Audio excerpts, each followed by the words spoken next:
Bon, alors je vais aller chercher du texte sur Wikipédia et je vais le transférer, vous allez faire ça aussi, le transférer dans le document par copier-coller. Donc je ne vais pas faire la chose compliquée qui consiste à importer le texte d'un document Word, hein, faire passer de Wikipédia vers Word et puis de Word vers InDesign. C'est intéressant, ça a de l'intérêt, mais gardons les choses simples ici. Donc je vais faire un petit tour sur Wikipédia, je suis allé chercher la page sur cette bestiole immonde et je vais sélectionner du texte. Alors, peut-être zoomer un peu en arrière ici dans la page web avec commande moins, puis sélectionner. Alors, suivant le navigateur que vous utilisez, ça va donner des résultats un peu différents. Parfois, vous aurez des doubles espaces ou des simples espaces, doubles retours de paragraphe ou simples retours de paragraphe. Là, je suis dans Firefox, mais si vous faites ça au départ de Safari, ça marchera aussi. Mais il n'est pas sûr que le résultat sera tip-top le même, hein. Donc, je commence ici par le curseur texte ici, et je vais aller sélectionner, et je descends. Ah, j'aurais peut-être dû remonter le bas de la page pour pouvoir scroller plus vite. Voilà. OK. Alors, il y a des images qui sont prises dedans, mais c'est pas grave, elles vont pas être collées finalement.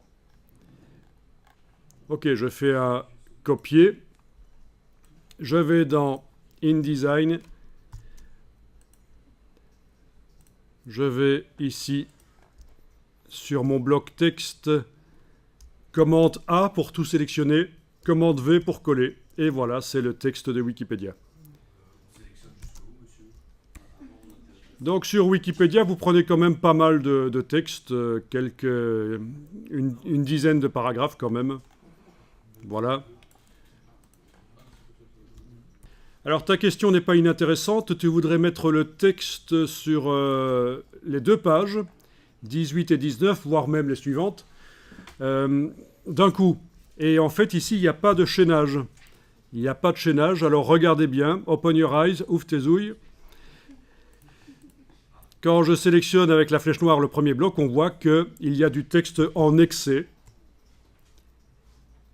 Et donc, il est complètement indépendant du bloc de droite, le bloc de gauche. Ben, ce que je vais faire ici, c'est les chaîner. D'abord, je vais peut-être... regardez bien, vous allez le faire après. Et vider tout.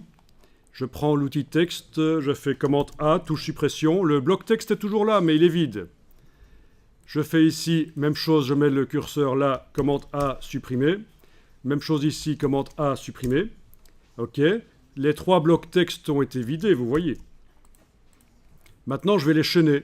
Je vais dire que quand le texte arrive au bout du bloc ici, il doit couler dans le bloc suivant. Et quand il sera au bout du bloc ici, il doit couler dans ce bloc-là. Ça se fait de manière très simple. Avec la flèche noire, je clique sur la porte de sortie du bloc. Puis je vais survoler le bloc d'à côté. Et je clique. De préférence pas sur un bord de bloc ou sur un repère, mais vraiment là où il y a la chaîne. Voilà. Il y a normalement une ligne qui apparaît qui indique qu'il y a un chaînage. Je fais la même chose ici pour le bloc. Je clique. Je vais sur la page de droite. Je clique sur le bloc. Ça fait un chaînage. Voilà.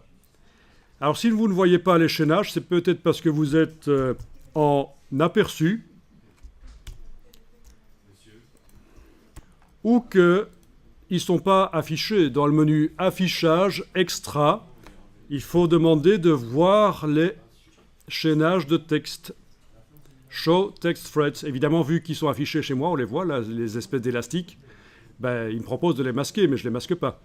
Donc voilà. Et à partir de ce moment-là, quand je clique dans n'importe lequel de ces trois blocs, le curseur va non pas en haut à gauche de ce bloc, mais il va en haut à gauche du premier bloc.